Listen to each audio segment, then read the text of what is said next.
Okay, y'all. So I told Stella to stay home this morning because we're still not online, which means we're not having any walk-ins. But I'm still baking my butt off and playing in the kitchen. Let me even show you. So today I am making buttermilk caramel syrup because I'm going to use it to make monkey bread. And it's going to be so fucking good, let me even tell you.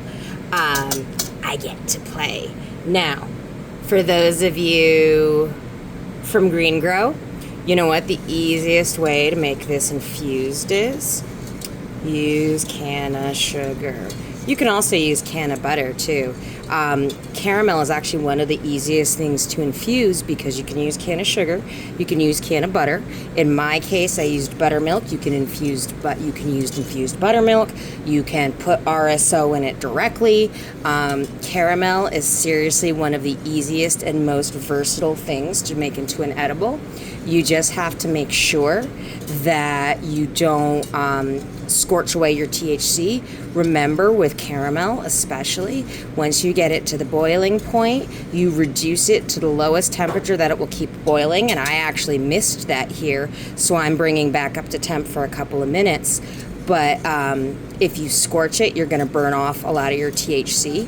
So when I make infused caramel, I do prefer to use as many different ingredients as possible because there is going to be some THC loss because of the heat, but it's not going to lose all of it.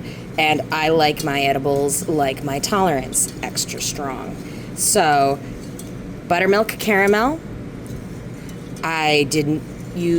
to start this process, I used half of a chub of butter, so basically a cup, I think in layman's terms there, a cup of butter, 2 cups of sugar, 2 teaspoons of baking powder.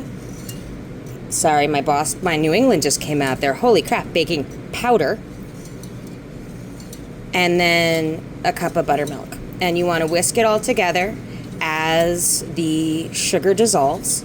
Once everything's dissolved into a liquid, you turn it up into high till it boils, and then you turn it down to the lowest point you can keep it and still boil, and as you can see here, it's going to bubble.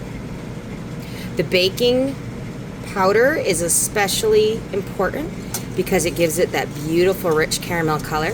You can add it in the beginning like I do, or when you're ready to take it off, you can also stir in a teaspoon or 2 of vanilla and your baking powder then, and you always want to make sure you're using a big enough container because it's going to bubble up. That's one of the reasons I've got such a big bowl here. So I'm not going to be adding any extra vanilla to this, but it is starting to thicken. As you can see, it's turning the most beautiful color. I'm going to let it go here for a little bit, and then the longer it stands, the thicker it gets. But I've got my dough rising here that I'm going to start making some monkey bread with. So stay tuned, guys. And then as you can see, this is that final beautiful caramel color. It is cooling now, but not too much. And I'm about to start my dough to pour it over. Thanks so much for growing with us.